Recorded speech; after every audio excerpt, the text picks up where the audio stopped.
e nós seguimos de cerca e desenvolvimento de quantidade de pessoas arriba 65 anos, porque isso aqui tem um impacto arriba nos gastos no médico e mundialmente também é assim. Se nós mira bom, nós mira com 20 10,7% de nós assegurados ante 65 anos ou mais, para ano passado nós está quase 17% de nós assegurados na arriba 65 anos. E assim aqui também queda crescer vai, de hora que em ano 30 nós chega alrededor de 25 para 30% arriba 65 anos e 35 para 40% arriba 60 anos.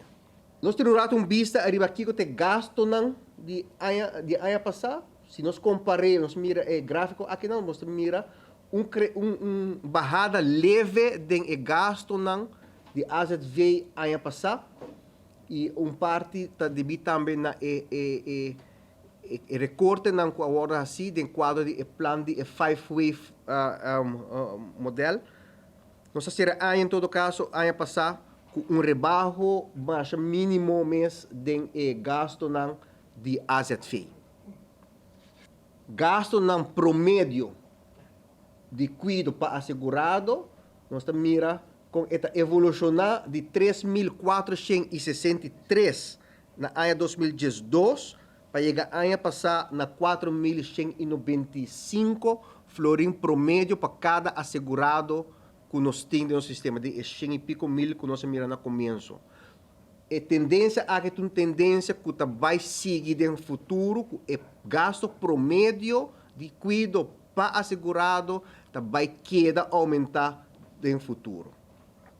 Contribuição do país é o que será na final do dia é gasto de AZV.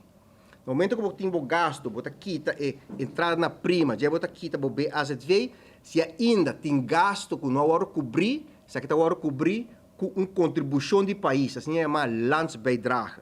Nós estamos mirando que em 2019 o governo não mestre a dar landsbijdrage, você mira aqui na ano 2020, 99,7 milhões de florim, o governo mestre a hinca de fundo, entre outros, isso aqui é o qual o governo a receber na sustento de liquidez, fiança que o governo será com a Holanda, para pôr a cobrir o déficit aqui, com a queda de fundo.